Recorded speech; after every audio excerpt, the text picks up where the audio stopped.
Seguimos compartiendo cartas sobre la mesa. Ingresamos al tema central de la noche. Santa Cruz dividida por el paro cívico. Y para el análisis se encuentra presente en los estudios de Televisión Universitaria el analista Edgar Ramos. Reiteramos el tema: Santa Cruz dividida por el paro cívico. Adelante, Omar Gómez. Henry, voy a agradecer a Edgar Ramos, analista de nuestro medio, para poder charlar sobre este tema. Gracias, bienvenido, Edgar. Muchas gracias, buenas noches, Omar. A ver, yo voy a comenzar por una pregunta que debería ser en realidad el final. ¿Por qué el oficialismo y la oposición tienen visiones tan diferentes sobre la evaluación del paro? Fíjate que el oficialismo dice no hay paro y el Comité Interinstitucional dice todo un éxito. Bueno, yo creo que el Estado boliviano y sus conductores, y en este caso parlamentarios, por ejemplo, de uno y de otro lado, los dos contrincantes, vamos a llamar, lamentablemente están incurriendo cada vez más a un fenómeno de partidizar todo, es decir, lo que yo hago como partido está bien y lo que tú haces como partido está mal. Y viene de ambos lados, es recíproco, es una reciprocidad negativa que tienen ambos grupos. Y así estamos, para todo. Yo he visto un audio, he escuchado un audio, pero también está en video, de una conversación del señor presidente, eso fue el año pasado, con un dirigente de CONAMAC. En este diálogo el dirigente le dice: presidente, jefazo, le dice, estoy en EPSAS y acá hay una chica que había sido pitita. Y el presidente le contesta: ah, sí, se llama tal, ya la he identificado, me voy a encargar yo de hacerla sacar. Entonces, eso está demostrando, porque no lo digo yo, eso está en la grabación que ha circulado muchísimo el año pasado, el mismo presidente se está ocupando de partidizar todo y le está costando desprenderse de ese partidismo. El fin de semana estaba el presidente en Radio San Gabriel de El Alto y ahí un poco comenzó a reconocer algunas debilidades de su gestión, pero recién. Yo el año pasado ya le había mostrado, y bueno, no personalmente, pues no tengo el gusto de conocer al presidente personalmente, pero yo había publicado esto, que es la ejecución presupuestaria de los ministerios, de todo el Estado, ¿no es cierto?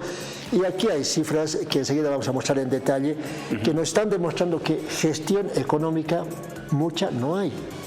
Los datos del Ministerio de Economía lo dicen así, enseguida vamos a hablar de qué ministerios. Entonces, eso nos está mostrando que desde la cabeza del Estado, que es el presidente, y los cuatro órganos del Estado, el legislativo, el ejecutivo, el judicial, el electoral, todo se está partidizando. Ese es el problema. A ver, ahora entremos en tema de análisis. Lo que se mira es que la decisión de llevar adelante o postergar el censo tiene que tener dos vertientes forzosamente, una vertiente política y una vertiente técnica. Ahora es hacer los cálculos de estas dos vertientes, de estos dos componentes, digamos. ¿En tu criterio responde más a un criterio político o a un criterio técnico la postergación, o tiene de los dos? Tiene los dos, pero con preeminencia del factor político. ¿Por qué? ¿Por qué? Yo quiero decirlo clarito, por favor. Yo trato siempre de informarme y de demostrar lo que está pasando en nuestro Estado para criticar lo que hay que criticar y para destacar positivamente lo que hay que destacar positivamente. El año pasado, hasta junio de este año, la ministra de Planificación se llamaba Gabriela Mendoza. Ya, es una señorita a la cual no la conozco personalmente, pero que ha demostrado nula gestión como ministra de Planificación. ¿De qué se encarga ella? De planificar todo lo que va a ser el Estado a corto, a mediano, a largo plazo, todo el Estado boliviano, pero además se encarga del financiamiento externo y de la inversión pública. Ella hace seguimiento, bueno, el ministerio hace seguimiento a todos los ministerios. Y lamentablemente la ex ministra ahora, porque hace un mes fue cambiada, no le ha entendido a ese ministerio. Hay denuncias de maltrato en ese ministerio acusándola a la ex ministra Gabriela. Y el presidente le ha cambiado, digamos, con un perfil muy bajo, sin hacer mucha bulla, aprovechándose el presidente de la postergación del censo, cambió de ministro. ¿Ya? Ese es el componente político, de colocar en cargos de alta responsabilidad, como es un Ministerio de Planificación, que es la cabeza del sector del censo, porque el INE, el Instituto Nacional de Estadísticas, depende del Ministerio de Planificación. Entonces, el señor director del INE nos decía, sí, estamos preparando, vamos a hacer el censo. Y la señora ministra no sabía dónde estaba parada, y con todas las disculpas, y no es discriminación hacia una mujer para nada, pero para ejercer un cargo de esa naturaleza tiene que tener responsabilidad. Entonces los responsables políticos son el presidente, que designa a sus ministros, y la ministra, que es la cabeza del sector y encargada del censo, como, digamos, en el rango de ministra. Ese es el componente político. En cuanto al componente técnico, se han superpuesto y han chocado visiones de diferentes autoridades. Algunas autoridades han presentado mapas cartográficos y otros documentos técnicos, en algunos casos a destiempo, en otros casos incompletos. Es decir, no ha habido una preparación previa del censo como tiene que ser. Se estaba encaminando, pero la ministra, lamentablemente, la exministra, quiero decir, Gabriela Mendoza, no ha sabido encaminar, porque es su responsabilidad. Es muy complicado para el Estado boliviano tener que postergar el censo. El censo tiene que hacerse cada cierto tiempo de manera definida. En este caso, en Bolivia, se hace cada 10 años. ¿Por qué? Porque, por ejemplo, en el censo se va a determinar la cantidad de habitantes que tiene cada departamento, y están esperando los resultados todo el país, todos los órganos del Estado y también nosotros los ciudadanos. ¿Por qué? Por ejemplo, sería bueno modificar este cuadrito que estoy mostrando ahora, que es la distribución de los recursos que entran al Estado boliviano por concepto de impuestos y de recaudaciones aduaneras. ¿Cómo se distribuye actualmente esos recursos? Lo que está en verde lo maneja el Estado central, a través del Ministerio de Economía, el Tesoro General, 75%. Las universidades públicas, la UMSA, la UPEA, la Gabriel, la Universidad de Tarija, todas las universidades, que son 11, tienen derecho a 5% del total de los ingresos. Los gobiernos municipales, que son 340 en Bolivia en este momento, administran 20% de los recursos. ¿Ya? Y fíjese, los gobiernos departamentales, las gobernaciones, reciben 0. Esto, por ejemplo, es una aberración en la distribución de los recursos. ¿Y dónde está escrito esto? Fíjese, desde la ley 843 de 1986, ahí se instituyó esto. Se lo cambió en forma con la ley 1551, la ley de participación popular, y se lo cambió de forma también con la ley 31 de autonomías. Pero las 3 leyes de Víctor Paz, la ley de Sánchez de Lozada de participación popular y la ley de autonomías de Carlos Romero y el presidente Morales, han mantenido este esquema. Y esto es una injusticia en la administración de los recursos del Estado. Las universidades deberían tener por lo menos 10% en total, todas las universidades. Las alcaldías deberían tener un 30 o 35% y por lo menos darles 10% a las gobernaciones. Por eso el gobierno, si usted se acuerda, desde el 2006 hasta 2019, y ahora también sigue funcionando, pero con otro nombre, manejaba el proyecto que se llamaba Bolivia Cambia, Evo Cumple, de millones de bolivianos. Eso sale de aquí. Para eso se tenía. Y el que ha mantenido esto en el gobierno de Morales en el año 2010 era el entonces ministro de Autonomías, que se llamaba Carlos Romero. Porque Romero tenía tanto poder que fue ministro de la Presidencia, ministro de Autonomías, ministro de Desarrollo Agropecuario y terminó como ministro de Gobierno. Mucho poder tenía y él ha diseñado, él ha mantenido este diseño. Entonces, esto es lo que quieren modificar las regiones y los sectores. Los sectores de salud, educación piden más presupuesto. Enseguida vamos a comparar los presupuestos. Pero, por ejemplo, regiones como el Alto están pidiendo 300 millones de compensación por los perjuicios por la postergación del censo. Santa Cruz se está yendo a un paro. Después, inclusive, de que el rector de la Universidad, Gabriel René Moreno, se reunió con el presidente, pero claro, hay presión regional. Ahí hubo un grave error del gobierno central de no preparar, no tomar previsiones. Ese es el problema. No ha tomado previsiones para preparar el censo y le ha dejado continuar a la ministra de Planificación sin hacer nada por el censo, en lo que hay que hacer, porque el censo no es cualquier cosa, ¿no es cierto? Hay que prepararlo. Ahora, habíamos hablado de que habían elementos económicos y políticos técnicos y políticos. Técnicos y políticos.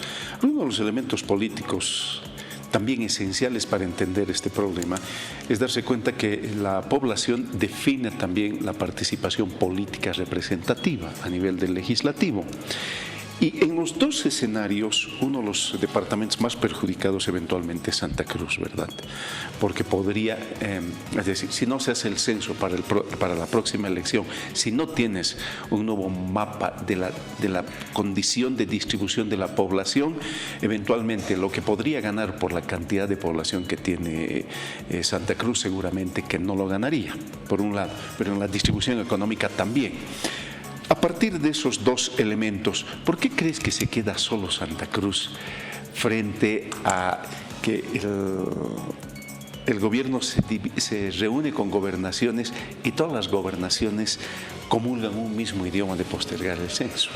A ver, esto es un poco paradójico porque desde siempre los departamentos que más han perdido en habitantes y como consecuencia de eso, escaños, número de escaños en el Parlamento, por ejemplo, y también recursos, ¿ya? Son los departamentos del occidente los que expulsan población. Me refiero particularmente a Oruro y a Potosí. Esos son los departamentos que han salido más perjudicados en todos estos años, digamos, todo este siglo en concreto, ¿ya? Y elección tras elección. Y en el caso de Santa Cruz, yo personalmente creo que también se está viviendo un proceso de polarización que está en aumento. Es decir, en Santa Cruz ahora, si no es de un lado, es del otro. No hay lugar a un razonamiento, digamos, lógico y, valga la redundancia, razonamiento racional. No hay caso de dialogar, no hay caso de ponerse de acuerdo, no hay paciencia para dialogar, ni de uno ni de otro lado. Y el gobierno, lamentablemente, por lo que ha pasado en el Ministerio de Planificación, donde muchas cosas estaban paralizadas, por ejemplo, su proyecto de empleo, que tiene aquí en el edificio, en el Mariscal Valliviana, aquí en La Paz, estaba paralizado. Y yo fui 2 veces a preguntar, nadie atendía. Entonces, con un Ministerio de Planificación paralizado, es muy difícil decir ya, vamos a hacer el censo en la fecha que hemos previsto. Entonces, ese es un componente y el otro es Santa Cruz se está convirtiendo en un escenario de, digamos, de confrontación cada vez mayor, ¿no? Y que no reaccione el alto. Ya le dije, ha pedido la alcaldesa, que ha sabido reunir todo un estadio lleno para su asamblea de dignidad, ha pedido 300 millones de compensación.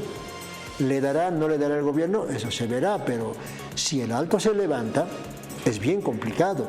No se olvide, Omar, que el año 2000, hace 22 años, 16.000 bachilleres, 300 profesionales ya han sido capaces de crear la UPEA contra todo el poder económico, contra todo el poder político, y le han obligado al Estado a aprobar una ley. La ley de la universidad, sin autonomía, intermedia, pero ha salido la ley. Después se consiguió la ley, pero fue un logro histórico, digamos, para el Alto y para el país, crear una nueva universidad con todo lo que eso significa. Porque no se puede crear una universidad cada día, ¿no es cierto? Y eso ha sido solo por la presión que el Alto ha ejercido. Había marchas, yo estaba justamente, casualmente, a la cabeza de todo ese proceso el año 2000, y marchábamos, discutíamos con el ministro Guiteres, se hacía la burla el ministro Maclin, el ministro Osdevila, por entonces, los diputados, los senadores, pero les hemos obligado. Entonces, que no reaccione el Alto, yo creo que el gobierno tiene que ser más prudente, ¿ya? Los ministros políticos, particularmente la ministra de la Presidencia, ¿ya? El ministro de Planificación, tienen que ser más prudentes a la hora de, digamos, equilibrar las exigencias, porque ya nos hemos aplazado. no es correcto postergar el censo, no es correcto, en función de Estado. Porque ya Santa Cruz, como usted lo dice, está calculando cuántos diputados, cuántos senadores va a tener para el 2025. Pero no podemos estar con esos cálculos. Pero ya están entrando ese terreno. ¿Y cuánto de recursos va a tener? ¿La población ha sido expulsada o ha llegado a Santa Cruz? Creo que eso no está midiendo bien el gobierno, y el presidente Lucho Arce, yo le digo con todo el respeto, ahora sí de frente, no lo conozco a él, pero creo que tiene que dejar de ser el presidente del partido o el presidente en nombre de un partido. Él es el conductor de Estado y tiene que comenzar a actuar como estadista. Bueno, para eso es presidente, ¿no es cierto? Si no, pues váyase a su casa, ¿no? Entonces creo que le falta asumir posturas de estadista y no pensar en que a quién voy a perjudicar, a quién no voy a perjudicar, sino hacer un mea culpa, hacer una autocrítica sana, decir nos hemos equivocado, porque no hay esa admisión, ¿no es cierto? No importa quién sea el culpable, pero no debíamos haber suspendido el censo de población y vivienda. Ahora, ¿tú crees que realmente está dividida la población en Santa Cruz entre gente que apoya la lógica del Comité Interinstitucional y la gente que no apoya la lógica del Comité Interinstitucional? Yo creo que está polarizado, está dividido porque lo he visto muy activo al señor ministro de Obras Públicas, al señor Edgar, no recuerdo su apellido, Edgar Montaño, por ejemplo, pidiendo que el gobernador de Santa Cruz vuelva a su casa de rodillas. Eso no es función de un ministro, por favor. Quiero mostrarle ahora sí, Omar, aprovechando lo que dijo el señor ministro. Estos son datos del gobierno central, del Ministerio de Economía, del SIGEP, ¿ya? De ejecución presupuestaria de todos los ministerios de Bolivia, ¿ya? Y fíjense, los ministerios que más han ejecutado son los del área política. Por ejemplo, Defensa 93%, Gobierno 92%, pero el área económica, ¿ya? Ministerio de Obras Públicas, 44% de ejecución en 2021, menos de la mitad. El ministro en ejecución, en gestión pública, se aplazó. Y sin embargo está mandando a que vayan de rodillas. No está para eso el ministro. Por favor, ministro, dedíquese a la gestión. Necesitamos inversión y usted tiene un presupuesto muy grande. Mire, ¿cuánto es el presupuesto del Ministerio de Obras Públicas el año pasado? 2.327 millones de bolivianos. Es un presupuesto muy grande. Entonces, pero ha ejecutado 44. No sabe gastar, no sabe ejecutar, no sabe hacer proyectos. ¿No? Ese es un problema. Y otra cosa por la que también están peleando las regiones y los sectores es tratar de modificar esos privilegios negativos que en los últimos días se han conocido. Mire, ¿cuánto de presupuesto tiene el Ministerio de Defensa que maneja las Fuerzas Armadas? En total, aprobado el año pasado, Ministerio de Defensa, 3.500 millones de bolivianos. 3.500, por favor, datos del Ministerio de Economía, no son datos míos, ¿ya? ¿Cuánto tiene el presupuesto de educación? Frente a los 3.500 millones de defensa, 868 millones. Es decir, 25% de lo que recibe las Fuerzas Armadas recibe el sistema educativo. Y esto debería ser al revés. Yo quiero decirlo clarito. Esta plata de 3.500 millones está yendo al 100% de jubilación que reciben oficiales y suboficiales de las 3 Fuerzas Armadas de Bolivia. Está yendo a esos privilegios como el hecho de recibir la subvención de alimentos prenatales y postnatales, ¿ya? En dinero. De aquí sale esto. Entonces, las Fuerzas Armadas y sus componentes oficiales y suboficiales están inmersos en una especie de privilegios negativos desde hace muchos años, y no quiero hablar, Omar, de la impunidad que han tenido todos los militares hasta el gobierno de Luis García Meza. Luis García Meza fue juzgado en Bolivia por un comité impulsor de la sociedad, no fue el Estado el que lo enjuició, pero Barrientos, Natuch Buch, Hugo Banzer no han sido enjuiciados. Y esos militares y muchos otros han utilizado todo el aparato de las Fuerzas Armadas para matar, para asesinar, para reprimir, para torturar, para hacer desaparecer personas en Bolivia, ¿no es cierto?, con este presupuesto, con este tipo de presupuestos. Entonces, creo que nos estamos distorsionando como Estado a partir del manejo de los señores ministros, y estoy demostrando con datos. Y finalmente decir, Omar, creo que también los ciudadanos nos estamos aplazando.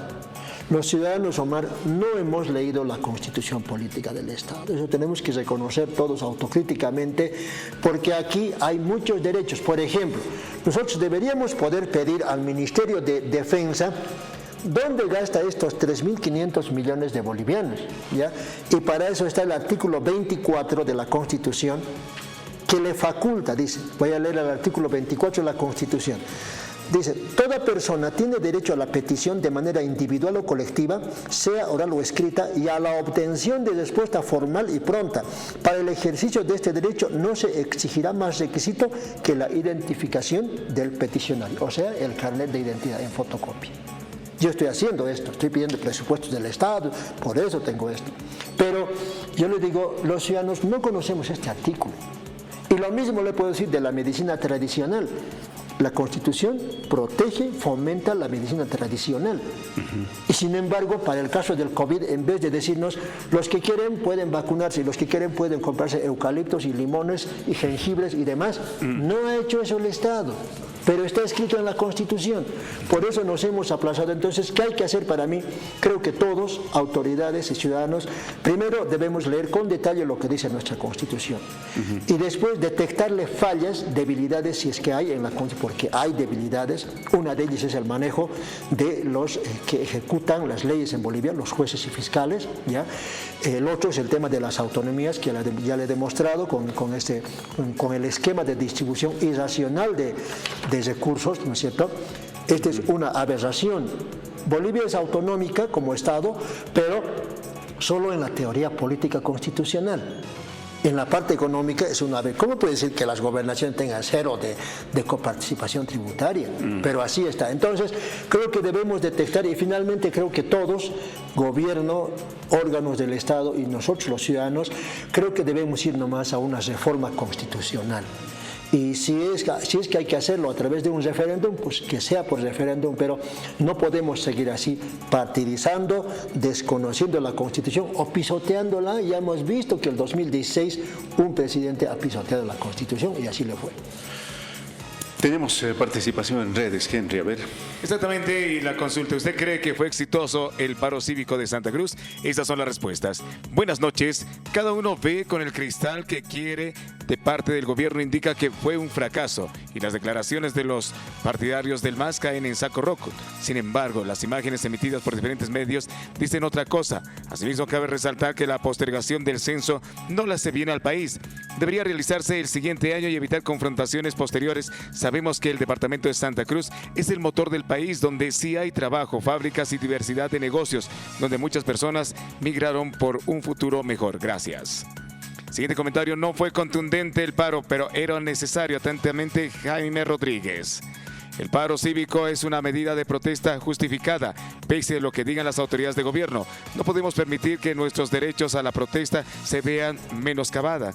Más cuando el MAS hizo su marcha por la patria, nadie protestó. Pero cuando los cruceños lo hacen, sí hay mucha repercusión y presiones. Es injusto. Espero que haya diálogo entre el comité cívico y el gobierno por la vía diplomática primero. Siguiente comentario, fue un fracaso. Vamos con la siguiente respuesta. ¿No lo ven? Es sencillo de sacar conclusiones. Camacho no pudo estar presente en el Consejo de Autonomías, donde se postergó el censo para el 2024, porque tenía otra cita con la justicia en esa misma fecha. Fue una jugada estratégica. Solo es cuestión de ver las noticias. ¿Hasta cuándo vamos a permitir estos abusos? Siguiente comentario, Luis Fernando Camacho realmente es una piedra en el zapato para el desarrollo de Bolivia. Sus marchas y sus incitaciones al enfrentamiento perjudican a los ciudadanos que solo quieren trabajar. Debería renunciar a su cargo. Lucho, estamos contigo. Censo 2024. Siguiente comentario: paro cívico injustificado, solo por el capricho de un rey chiquito y caprichoso, quien debería asistir a la reunión convocada por el presidente de Bolivia y presentar propuestas. Lamentablemente no tiene ningún proyecto alternativo. Si se realizaba el censo este año, Camacho también se opondría. Todo lo que expresa es producto de su arrogancia. Sus seguidores son por interés personal o favores laborales. Comentarios que nos han llegado a las redes sociales. Muy bien, muchísimas gracias, Henry. Ahí estaba la participación. ¿Qué futuro tiene esta medida de presión? ¿Tú crees que, dada la coyuntura política, los acuerdos que han habido en la Comisión de Autonomías, puedan revertir el que el censo se realice el 24? A ver, yo creo que hay que ser sensatos en esto. Todos debemos ser optimistas a pesar de todo y confiar en la buena fe de la gente. Yo creo que lo más racional, después de la reunión del Consejo Nacional de Autonomías, es que este censo se haga el año que viene. Eso todavía es... Ahora, este año ya no podemos hacer. No podemos ser tampoco precipitados, irresponsables, como ya hemos sido postergando el censo, pero tampoco para el 2024. Yo creo que si el gobierno tiene voluntad política, ya digo al señor ministro de Planificación y al nuevo director del INE, pues yo creo que es posible hacer el censo y así podríamos un poco calmar las aguas de la confrontación. Pero si nos encaprichamos, ¿no es cierto?, vamos a estar con 2 años de postergación y con los eventuales problemas, no solo de saber con cuántos habitantes cuenta cada región y cada departamento, cada municipio de Bolivia, sino con el subsecuente riesgo de que estemos en disputa de que yo tenía que tener 5 diputados más, ahora me han quitado porque el censo se ha postergado. Entonces no podemos llegar a eso. Y no es cuestión de Camacho o del alcalde de Santa Cruz, no. La sociedad cruceña ya tiene que ser respetada, ¿no? Como la sociedad paceña, como la sociedad hondureña. Todos merecemos respeto como ciudadanos. Eso nos dice la Constitución. Creo que lo más sensato es que el presidente vuelva a convocar al Consejo Nacional de Autonomías, tal vez estratégicamente también, como ha dicho uno de los que ha escrito por redes sociales, lo convoquen en Santa Cruz. Porque también es el riesgo grande de que llegue aquí el gobernador de Santa Cruz y lo detengan. Y por favor, nadie desea eso, quitarle la libertad a una persona. Y no es que sea gobernador o no gobernador, ¿no es cierto? Pero no podemos estar con esos riesgos de que un gobernador no puede llegar porque lo espera el fiscal con la policía. No, eso no es conducir al Estado. Entonces, tal vez sea mejor que el presidente, tal vez yo le sugeriría al señor presidente y al ministro Cusicanqui de Planificación, vayan a hacer el Consejo de Autonomías en Santa Cruz. Y allí pónganse de acuerdo, seamos sensatos, no podemos seguir en este tira y afloje ahora por el censo y mañana quién sabe por qué será.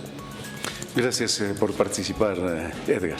Muchas gracias. Solamente decir en 30 segundos, Omar, yo estoy un poco preocupado, no es el tema de esta noche, pero estoy un poco preocupado por lo que está pasando en nuestras 2 AFPs, Futuro de Bolivia y Previsión. Se están descontrolando en la administración de los ahorros personales de todos los trabajadores que aportamos. ¿Ya?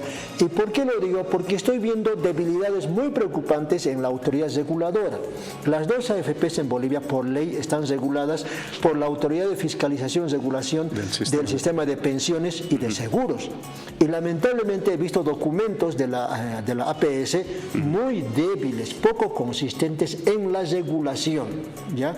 Yo ojalá haya tiempo en otro momento de conversar de esto, pero en Santa Cruz ya están comenzando a organizarse los ahorristas que van a volver a pedir otra vez la devolución de sus aportes personales, porque son aportes personales, esos son privados, esos dineros, porque ya no confían en las AFPs y no hay organismo de regulador que haga funcionar la ley y defienda, sobre todo defienda a los trabajadores que aportan al sistema de AFPs. Nada más, muchas gracias. Interesante tu tema y lo estamos apuntando para muy bien, gracias. Trabajar. Gracias a ti, Edgar. De esa manera hemos tenido la oportunidad de abordar este tópico que es realmente importante. Seguramente vamos a tener nutrida noticias sobre lo que significa y la trascendencia de esta jornada de paro en Santa Cruz. Contigo, Henry.